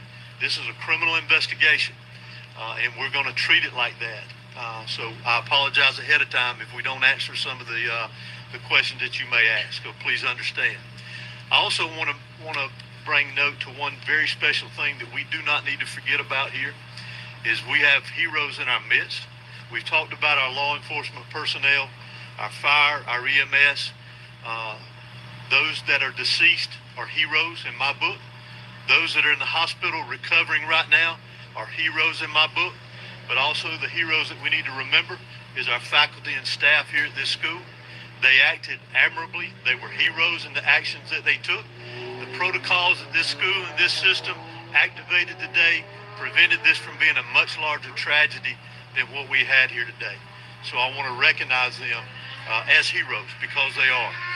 And continue with our thoughts and prayers, as has been mentioned, for the families that were lost here today, those that were lost here today, those that are recovering in the hospital, and obviously those that were affected directly by this tragedy here at the school and all of the community of Barrow County. We need to continue to have them in our thoughts and prayers. Can you tell us, by chance, since he's being charged as an adult, will he be in court tomorrow? Will there be a first court? Need to sell your house quickly? Oh, I can pay you cash for your house, no commercials. matter what Hold condition on. it's in. So the question was about court today. He will be booked tonight. I'm not sure of the court appearance, but it will be within a reasonable amount of time. Is there anything that you can share with us about the weapon that was used, by chance? The weapon that was used in this was an AR platform style weapon. So how did Mr. Gray get the gun into the school? We're still investigating that aspect of it. Did he go out of the classroom, get the gun, and come back? We've heard some of that from some students. We're still trying to clarify a lot of the timeline from the time that he got here to school today until the incident took And place. last one from me. I mean, so often, I know people at home, we always hear something, the FBI has heard something about someone who goes and does one of these tragic events. How can we stop this from happening? Because it feels like this happens every single time there's a school shooting that we heard that there's a prior threat or there's prior knowledge. When lives are at stake, how can we stop this from happening? Well, there's a variety of ways, in my personal opinion. Community involvement, what our school system is doing here to ensure that. Whether we'll be able to stop it completely one day or not, I don't know. Those are decisions that each individual is making on their own to do this. But again, I go back to what I said earlier about the heroes here that prevented things from being a lot worse today. But we've got to take action within our own communities, take care of each other, be aware of our surroundings and what's going on in our community. The family last year, and they found hunting rifles. Was an AR platform weapon above those weapons that were during that interview? Again, that's part of a lot of the things that we're trying to clarify within the investigation. Again, we're very early. As a parent situation, was it from a 911 call from a faculty or staff member or from a student? Can you just expand on that since they got here within minutes? Could you also expand on why it was a female faculty member walking around looking for the student minutes before he shot up the school? Can y'all clarify that? I'll let Director Hosey answer that question. Source officer didn't approach him. May Ma'am, let's get this question right here, and then we'll come. You asked how was they notified? We discussed today, heard earlier, law enforcement here within several minutes. So we're just curious how the notification went through. Did 911 hear about it from a student, or was it a faculty that made that call, alerting law enforcement? All of our teachers are armed with a form of an ID called Centegix. And Centegix alarms us and alerts the law enforcement office after buttons are pressed on an ID, and it alerts us that there is an active situation at the school for whatever reason, and that was pressed. And we've had that about a week now. And we've heard stories of students actually pulling other students while they're in the hallway, while all this chaos is happening, while shooting is going on. We've heard stories about students pulling their classmates into the classrooms to get them to secure, to get them to safety. What do you think that says about these young folks who are, very 13, 14, 15 years old, that they're looking out for one another like that? That's admirable. It's like Director Hosey said, we have heroes among us, and those students and teachers that did that today saved a lot of lives. This could have been way worse than what and again, the investigation is still trying to file through that information, but those kids are heroes and brave as well to do that when they hear an active shooter around them. Let me get this one question right here. Did you have something else, ma'am? No, it was me. Okay. I was asking, why did the school resource officer not go looking for this kid and approach him, and why they sent a female faculty member to the room, to the algebra room he was in with my daughter, looking for him instead of the school resource officer, or why the school allowed this boy to come and go from the class all the time. He would go and sign up for the restroom pass, leave the class, and come back sometimes, and sometimes never come back. He has been wandering this school. With all due respect, ma'am, I think your information is incorrect, and our investigation is going to lead to what we have, and we will be glad to answer your questions once that's done. I guess victims are lying to me then. Possibly. Sure. What can you tell us about the SROs? You talked about a lot of heroes. You talked about how one of the SROs encountered the shooter. What can you tell us about them, who they are, how long they've been working here, and what they did today? Both of the SROs that are here at these high schools, all of my high schools, I have two there. Both of the SROs, to include a third one, was here today, not for any other reason other than to help and assist today. They're the true heroes as well. They were actively looking. They had an alert, I guess, if you will, and when they interjected, or when this shooting began, they interacted with the shooter, Mr. Gray, and as soon as they made contact with him, he gave up immediately. Can you share these officers' names? Not at this time. I'd rather not. Sure. Where is the shooter right now? You said in custody. The shooter is in custody at the Bexar County Detention Center because he is a juvenile. He's being booked in, and he will be transported to RYDC. Were officials or school administrators tipped off by a threat here before the shooting happened? I'm not aware of that at this time. Sheriff or Director, can you say the condition on those injured that were taken to the hospital? Have we got any updates on how they're going? All of our victims that are at the hospital are going to make it and going to recover well, as we've been told, and we don't expect any more fatalities at this time. Last question. Has there been any shooting or tragedy to this scale inside a Georgia school that you're aware of? Can you speak to that? I can't speak to that, no. Can you put this in perspective to understand what today has meant for law enforcement, for students, all of those things? Tragic. When someone preys on kids, it's tragic. Like I said earlier, hate is not going to prevail in our county, and hate's not going to prevail in our state. And pure evil did what happened today. That's all I can tell you. I want to continue to say that. I'm proud of the men and women behind me. I'm proud of the women that stood beside me. I'm proud of the men and women who protected these kids. I'm proud of this staff. I'm proud of this community. And I just ask for prayers. Thank you. Well, look, we've done a tremendous amount on school safety, but today is not the day for politics or policy. Today is the day for an investigation to mourn these precious Georgians that we have lost, to thank the first responders that went, into the line of fire, the school staff,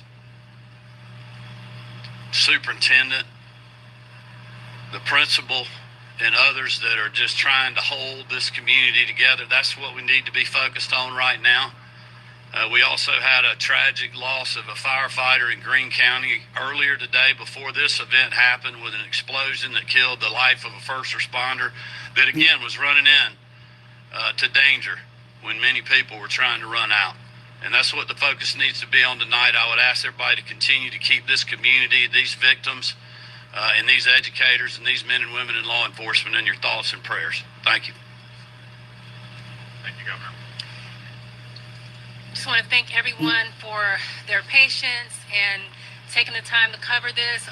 We ask that you continue to follow the GBI for updates. As we said earlier, we're going to continue to provide updates. It's very important that we get this information out.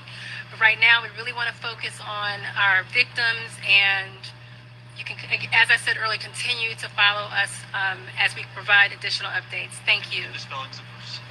All right. The all-new GoDaddy Arrow All helps you right. get your So business. there you go. We're gonna get Magnolia back in the chat, and we're gonna review a little bit. This seems like they don't know what, how I got the gun in the school, and other conflicting information. You saw one grieving mom there trying to get some answers. Hello, Magnolia. Yes. All right. So let's go. Let's talk. Your take on what you heard there. I heard some of it last night. Not, have a general idea here where they feel like they're at or what they want to release. Anything that stood out in that press conference there? Oh yeah, definitely. The mom, the parent who asked the question, she was basically saying that from her perspective, I guess what her daughter has told her, that this kid was allowed to come and go from the classroom. He's just roaming all over the place. And she's saying that another female teacher had gone looking for him because he would just leave the class and never come back sometimes. And so she's asking, why was it that there was a female teacher looking for him instead of the school resource officer? So then they mentioned that there's, I guess, like an emergency button that the teachers can press to alert to an active situation, and that's what happened here. But it's interesting, he said that they only got those buttons like a week ago. Yeah. Yeah. So I guess while he's out, he left the classroom and he's wandering around, the teacher's looking for him. I guess at some point the teacher pressed the button, and then that's what alerted the resource officers to go find out what's going on. The sheriff told the mother, though, that her information is inaccurate. Yeah. He did say that to her. So, as people are saying online, that two resource officers confronted the suspect and took him, got him down there, dropped the weapon, and took him into custody. Yeah. Another thing with this is CPS. CPS was at the family's home prior. How come the CPS didn't do anything, a year prior when you got these online threats and everything like that, and, dad there, and you don't do anything there? You don't remove the kid out of the house there?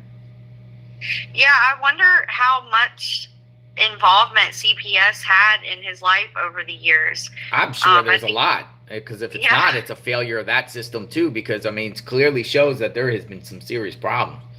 Mm-hmm. Yeah, you have to wonder if, how many times were they called, what different locations, because again, he lived in all these different places, and you'd have to think that they would notice he doesn't have the best home life. So, I just wonder, how much, it seems like there were all these signs for so long by CPS, the FBI, the school, even his aunt saw things happening. So, again, it's we see these kids just kind of slipping through the cracks, and we see this with a lot of different criminals. Somehow they're able to just keep going. I got a video here I'm going to share. Stay with me, Magnolia. It is the shooter with a gun. He's hunting. They said it's off his mom's IG. Let's just look at this. 107 yards,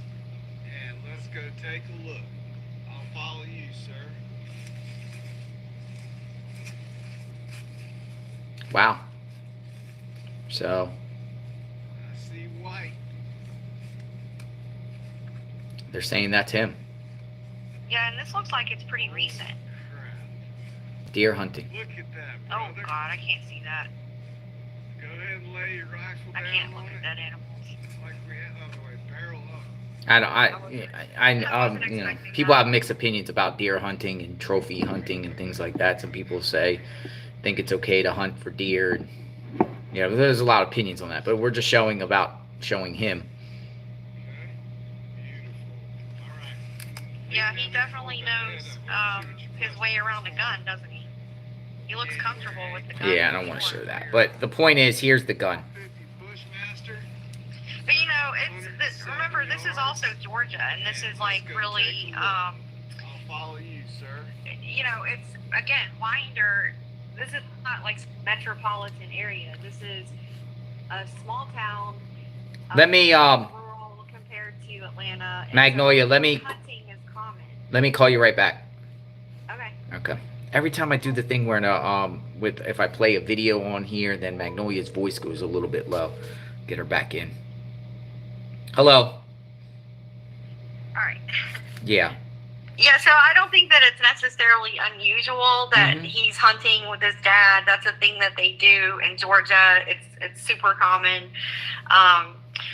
It's just sad that he seemed to use his training and his experience with weapons to then cause violence towards humans. So it's a little bit disturbing to watch it, but at the same time, you know, I don't want to sit here and be like, oh, I can't believe this kid's hunting or he has a gun. I mean, because that's sort of very common down in Janice says in Tennessee. You know, when I grew up in the South, and my brother used to go out with my dad hunting all the time. I went with him hunt. I never shot any deer or anything like that, but it's just sort of a way of life. They're outdoorsy, and this is just what they do as a family, you know. So it's just sad that there seems to have been so much neglect here, and he felt like carrying out something really heinous. Now that was that his dad's voice? Yeah, I think that was him and his dad. And it was posted on the mom's IG. Someone emailed it to us. How long ago was it? So the dad and the mom are cool like that? Because I thought they were separated. To me, it looks like that video was from last fall. But the father and the mother had been kind of pushed away from one another. So are we sure that's not maybe the dad or a man that is involved on the mom's side? You following what I'm saying? Because the mother and the father have been... Here's the email that the person who sent it to us, they said, this is a video from Cole's mom's Instagram of him hunting with his dad 2 years ago. But I'm not necessarily... Well, and it looks like it's in the fall to me, because all the leaves were... So it looks like that was in the fall, and they're saying it was from 2 years ago. Because I know the mother and the father haven't been together for a while, it seems like. So what I'm just saying is I mean, you follow what I mean? So I just want to look a little bit more into if that's really the dad, because unless the dad's giving the mother just out of courtesy a video, because the father and the mother were not together at that time. She was separated from him. Well, I mean, just because you get separated, it doesn't make him not his father. No, I know that, but what I'm saying is the father sending the mother a video of him hunting with the dad, and the mother posts it on the IG. No, I mean, yeah, I get it. But yeah, the post that I was showing earlier, or that I mentioned earlier, there was a post from the LinkedIn. So there's a screenshot from the LinkedIn that it says on the screenshot 1 year ago, and in her post she said, finally separated from my abusive husband of almost 14 years. Hardest thing I've ever done, but we're in good hands. And on the screenshot itself, it shows 1 year ago. So I don't think that they've been separated all that long. I think it's only been a few years too. So it's hard to tell exactly when they got separated. Gotcha. Because the dad was involved with another woman, as we shared, Yeah. a woman that was living at the house. For people who are just jumping in, this woman here, Courtney Dove, it seems like she's played a stepmom to the shooter because she's lived at the house of the shooter. And we're talking about the same house. Authorities went in and yesterday and obtained some sort of evidence. We still don't know exactly what, but Courtney Dove was living there, and years back she's even posted a picture on her own profile of being there, living there, and actually has a registered cleaning business that's still registered. And she actually posted this in 2018 about her cleaning business. But if you look up her cleaning business, it's registered to the address of Colt and his dad. Mm-hmm. It's a cleaning business that she's involved with. So, yeah, I don't know. I don't know if both sides of the family, was just in different relationships with different people while they were still, seeing each other. I don't know. There's still a little confusion about that aspect. Well, I mean, I think from the history that we've seen, I don't think we can say that he's had a necessarily neat and tidy home life. So yeah, because it's not weird to me that there would be a lot of instability between the mom and the dad, and that there could be other men and other women in the picture from time to time, off and on. I would guess, I think it's a pretty safe guess that the marriage, the relationship between the mother and the father was really unstable, probably off and on type of thing. She's claiming abuse. So yeah, it sounds like it's very volatile back and forth. And this girlfriend, the cleaning business, all this stuff, it just all adds to the overall picture of instability in his life. So, but no, I don't think it's weird that the mom would post a picture of him hunting with his dad, because even in some of the worst divorces and separations, it's still possible to co-parent and on some level, and that could be what it is. And maybe she was proud of him or something like that, because in the video it shows that it looks like they got a deer. So it could just be her pride in her son and wanting to show the video. What kind of gun was that? Well, I think that I'm not sure, but I think someone had said here. I got a photo. So what do you think? Can someone name the gun? What do we think? What kind of gun is that? If anyone knows the name of that gun, please share in the chat. Navy vet says AR-10, Bushmaster, AR. I mean, was this the gun used? Yeah, I do think it's an AR-15. Yeah, Could this be wild if it's the actual gun? Could this be the actual gun? Yeah, they're all saying it's an AR-15. I thought it was, but I didn't want to say for sure because I'm not exactly a gun expert. But yeah, it looks like an AR. Could have been the gun. Correct? Yeah. Wow. Scary. So, I mean, here's a clue right here about, the gun itself that was used. People are saying probably an AR-15. I mean, the consensus of people are saying AR-15. A lot of people in the chat. I'm not a gun guy, so I don't know. That's why I have to rely on a lot of you, because, everyone knows different things. Yeah, we're definitely not. I'm not a gun person. Gun expert. I'm actually terrified of guns, believe it or not. Yeah, I'm not a big gun person. I know how to shoot guns, and I'm actually good at shooting guns. I've been to the gun range, and we did some shooting back when I was with Project Veritas. We would do like team bonding things where we did target practice and things like that. I'm actually really good at shooting guns. It's something oddly that comes naturally, but I don't think that I would ever own a gun myself. But I have shot different guns, but I still couldn't really tell you the difference with any certainty of what the type of guns are. It's just, I know that AR-15 is a very popular gun in America, and a lot of people say that it's almost like a do-it-all type gun.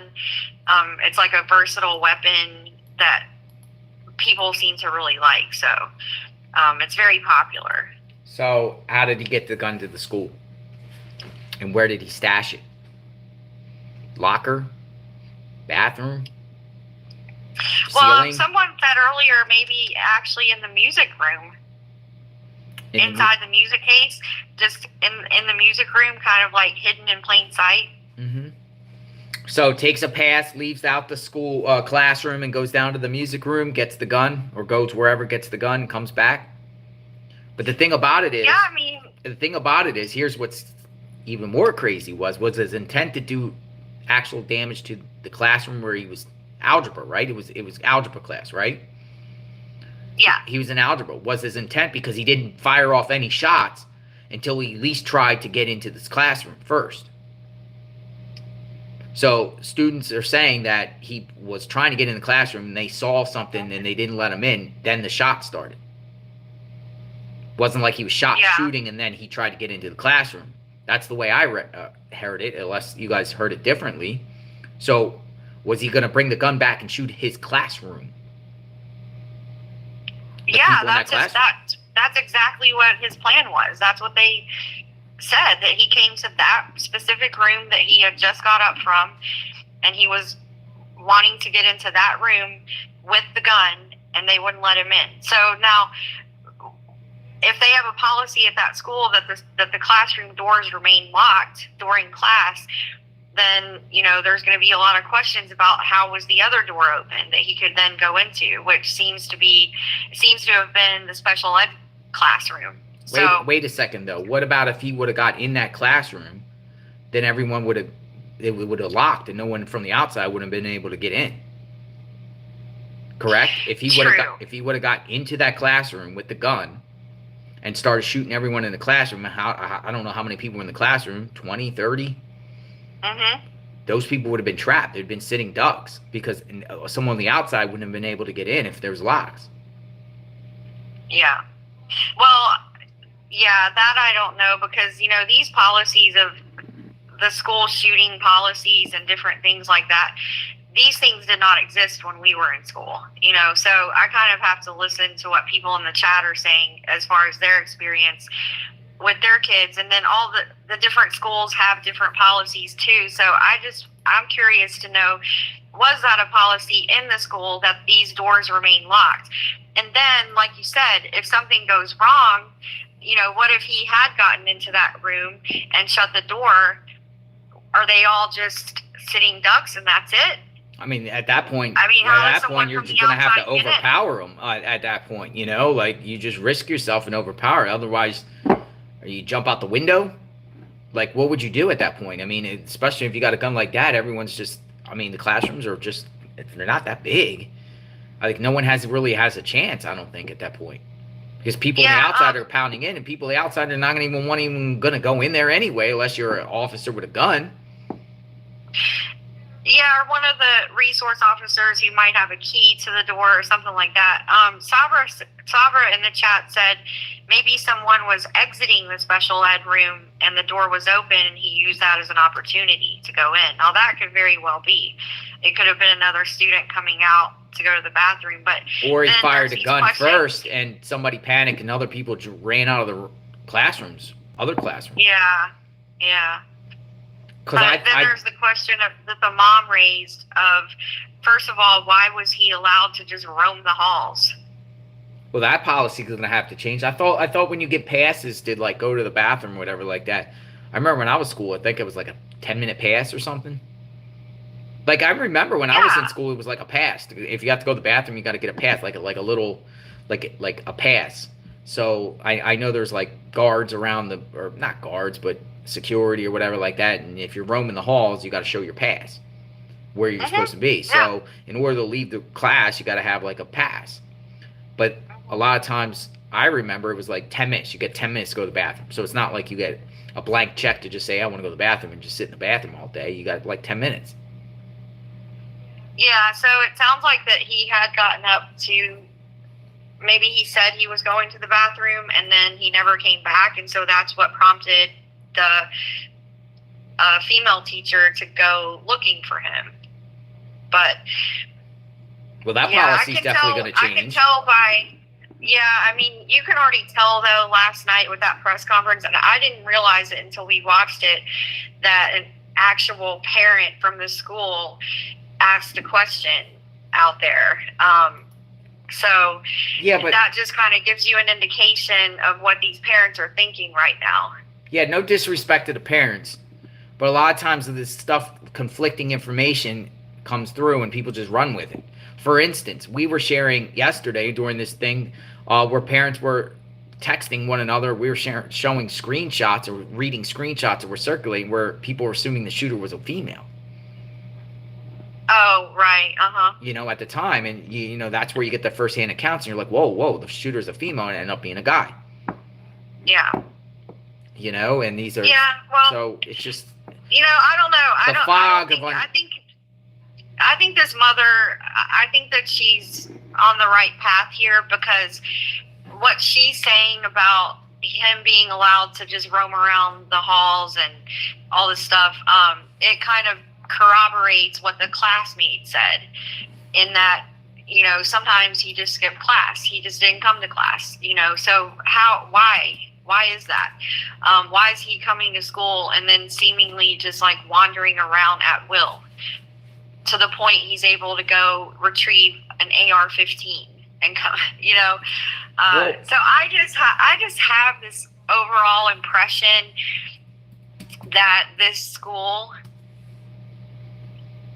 almost had this mindset of like, oh, that can never happen here type of thing, which I think is very dangerous in this day and age. I think even though it's a rural school, you know, everybody probably knows each other, it's a small area, I still think you have to be super vigilant.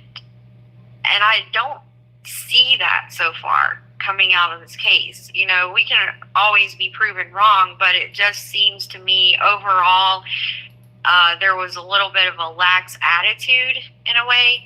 I'm glad to hear that the resource officer stepped up, though. That's pretty awesome. So I'm glad they did that. Yeah, but here's the thing is about it, as far as skipping, what about school in general? Because the neighbor was like, this first time he saw him at the bus. So my question is, did he skip school a lot? Or just skip class and actually go to school and just skip class? When we've seen skips, or we're talking about just skipping class and hiding out in school or wherever, but actually going to school? Because some people like go to school, check in because they know, and then they just hide out, do whatever, and then just go home. But it doesn't alert the parents per se, because, you know, at least the child went to school. You know what I mean? Yeah, I think that, based on the interview from the classmate, it seems like it was a little bit of both. Well, how come the neighbor said he never saw him for the first time this morning, coincidentally, go on a bus for the first time? Yeah, it's odd. How was he getting to school? And how was he getting to school? And you know, prior, was he taking the bus and the neighbor just didn't see? Or just not going to school, and he's just sporadically attending class, and then, you know, but all that would go once again to the father. Here's another like, red flag. What's going on there? What about if he wasn't going to school much, and then suddenly the day he arrives at school, and everyone's shocked to see him, and he's with a hoodie? Wouldn't you think that's a red flag too? Thinking, whoa, what's going on? He's here. Yeah. You know, so there's still, folks, what we're doing is we're invested in this case. Just because I just think it's insane. The shooter got caught. He's going to go through the judicial process, which is going to be a whole other animal here. Unknowns, and I want to know what was known and what wasn't known, because I'm seeing red flags already. Yeah. Numerous red flags and mishaps here. You know, and as the governor said, Kemp, I mean, now's the time to do an investigation. But once that investigation's completed, then I do think policies and procedures probably will get changed. Yeah. And I think the families deserve answers. You know, the families should be a part of this. Like all the school students, and families should have a say in all this, and should be involved. Yeah, I expect they'll take an active role. Because think about this: if you don't, and there's some things that you don't know, how would you be confident to send your kids back to school that there was a shooting at? Even when the school's open, because the school's out for a week, right? But like, if you don't get those answers, I don't know if I would want to send my kid back to a school like that. Well, yeah, and think about Parkland. So when that happened, that school eventually, didn't they shut that down altogether, the school? I can't I'm pretty answer sure that. they shut down Parkland. I know Uvalde did. Yeah, I think eventually. I mean, this is a pretty state-of-the-art school. I don't know if they ever returned or not, but yeah, it just really puts everyone in such a terrible position, because it's like, I can't say as a parent if I would send my child back to that school. It's very hard for me to say. Would you, as a parent, that I would. anyone out there? I don't think I would. I mean, just the amount of just. Think about this. Imagine every parent's emotion when they get that call and text that there has been a school shooting at the school that their child goes to. I mean, they're probably running around like, I can't imagine what they were feeling in that moment. Wherever they're at, their job, their home, wherever, and just racing to the scene. Yeah. To save their child. I mean, you're going to, I'm just saying, without getting answers, what confidence, what assurances. I'm sure they're going to do town hall meetings, and I'm sure they're going to do some sort of school board meetings and stuff like that, to try to stress to the families that it's safe. We're doing this, that, and the other. Extra security there. Maybe security's at the doors or something, that are standing there at all times. But, man, I don't know, because the school's eventually going to have to get open. You got 1,900 kids there. What do you do? Yeah, I feel like for me, I would wait until there's an investigation and some sort of action taken, and some sort of, I would need to see that safety measures would be increased. I would need to feel confident that they can prevent this from happening again, things like that. So, yeah, it's very hard. I know that these families, it's got to be just really difficult. And remember last night I read that post from the tow truck company, and they said, if any parent or child has a vehicle at any school in the area today that they're uncomfortable getting themselves, call us and we'll get it for free. So that kind of just shows you that this doesn't just impact this school. All the other schools in the area are on high alert now too. So you're talking about thousands and thousands of people affected by this. Yeah. Yeah, I mean, what's so crazy about this? These pictures are just taken a few years ago, and one child, a little child, is able to do so much damage, and destroy lives, manpower, resources, governor involved. I mean, this is insane. It's a kid. Someone in the chat said Stoneman Douglas was torn down this year. They're thinking. Yeah. I believe Sandy Hook stayed, correct? No, I don't think Sandy Hook did either. I thought that Sandy Hook, they got a new school. Yeah. Eventually. I mean, it takes time. I don't think it happened overnight, but I'm pretty sure they got a new school. Yeah, they tore Sandy Hook down, someone said. So that's actually something I hadn't even thought about. But yeah, you're right. Like, now that this has happened, what are they going to do? When was this school built? And some of the stuff right now we don't know, folks. That's why we're just like talking, and we're just kind of just thinking these scenarios and thinking out. Thinking Columbine State, right? I think they did. Yeah. So I guess it's just, some stay, some don't. It just depends on I don't know if families and community gets input on that, but I think economics is involved. I mean, it costs a lot to build a new school. You just tear down a school and rebuild one because there has been a shooting. I mean, but it's definitely, all these kids here are going to be, particularly that hallway and that area where this happened and stuff like that. They got to go, this current students, and it's the beginning of the school year. They got to go walk past there every day. Yeah, so I just looked it up, and so Sandy Hook was torn down after the shooting. They got a new school, and they actually, it says the new school is located near the site of the original school, and there's a Sandy Hook memorial located in the woods next to it. So the area where that school was is now a memorial, and they just opened that memorial a couple years ago. So, yeah, I mean, that's something else to consider that we really hadn't thought about, is just now what do we do with this school? Do we just keep sending our kids there? Does everyone go back? I don't see how. This is extremely traumatizing, and everyone in that area, we had some people in the chat last night that live in that area locally, and they said that they're just traumatized by this. Not even people who go to the school and don't even have kids at the school. It's just the community itself. Everyone's traumatized. So how in the world can you expect kids to feel safe going back there? It opened in 2000. As of 2024, it has 1,900 students, grade 9 through 12. The student body is a mix of white, Hispanic, and black students with a smaller percentage of Asian students. So 2000, according to Wikipedia. I mean, it looks like a, pretty state-of-the-art type of school. It's pretty like, it has this, kind of like, I'd said like a pentagram type of shape. What year did you say? It said 2000. It said 2000, according to Wikipedia. But it's a, it's a pretty, I mean, look at the school. Here's the school. What are you going to do? Just tear it all down?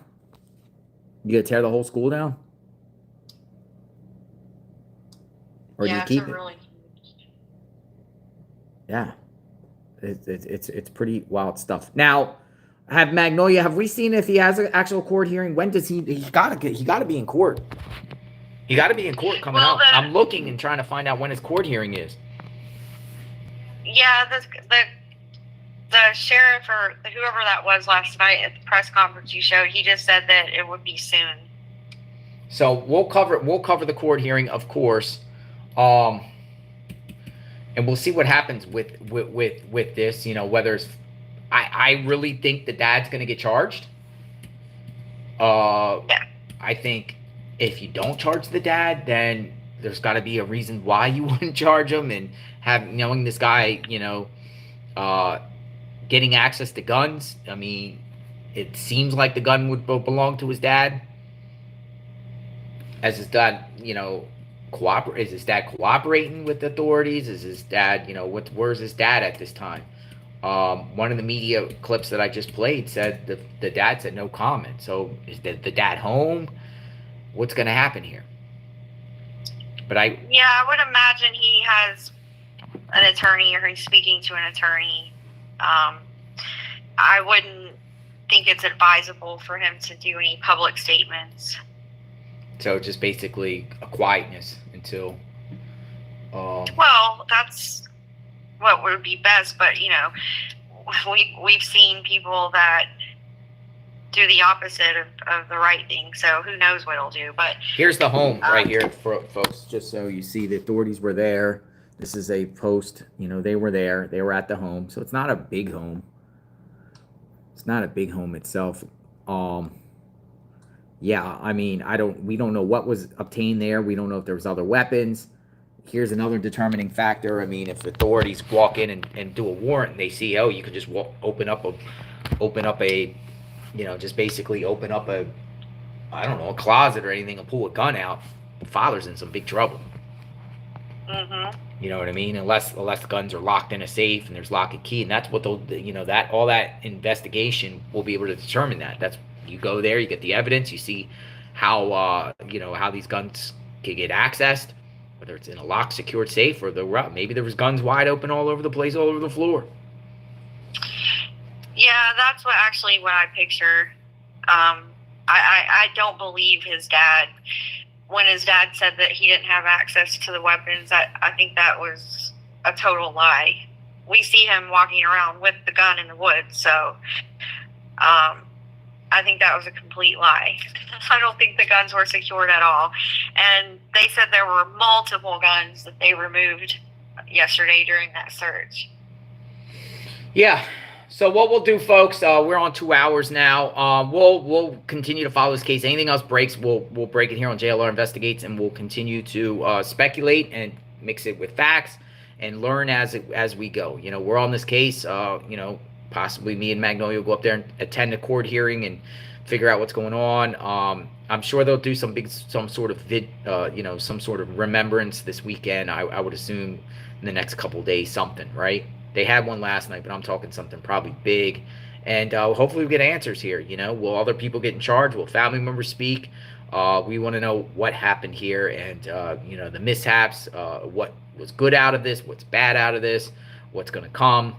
You know, we're following this case, extensive coverage on JLR Investigates. Anything else to add, Magnolia? No, I expect a lot more information to come out on this, and I don't expect this case I don't expect people to forget about this anytime soon. The Georgia hearings are at the discretion of the judge to allow filming or not. They do get filmed. There is filming in Georgia courtrooms, so that we might see this guy in court, jumpsuit. We might see it. Yeah, and we may see perp walks and the whole 9 yards. Yes, so stay tuned. JLR Investigates, hit that sub button. So I have an announcement before we go. What's your announcement? Looks like we just hit 250,000. Oh, nice. Congratulations. Ellen posted it in the chat. So nice. Thank you. Very grateful, everyone. I didn't even notice that. 250,000. We got 250,000 now watching JLR Investigates. We are one of the fastest true crime channels on YouTube. Boots on the ground coverage. We might do the boots on the ground on this one. It's not far. It's about 7 hours away. So we might head up to Georgia to see what's going on, you know, court hearings or anything like that. We might go up there. So appreciate, very grateful for all of and take a look around the area. And, you know, I wouldn't mind going and scoping out that house, you know, doing the route from the house to the school and all this kind of stuff that we normally do when we do the boots on the ground coverage. And I think people would like to see that too. Absolutely. So we might be up there in the next couple days, maybe tonight, maybe tomorrow. Who knows? All right, folks. Thanks, Magnolia. Subscribe to the channel, like, hit the notification button. We cover true crime 24/7, 365. Praying for the victims, praying for the victims' families, first responders, law enforcement, GBI, FBI, all of them. Stay safe out there, folks. Love your loved ones. Stay vigilant. It's a wild world. You don't expect these things to happen. When they happen, it's bad. And we pray for peace, and we pray for the speedy recovery of all the victims and victims' families. Sorry you had to go through this. We'll talk soon. Have a good day. JLR Investigates.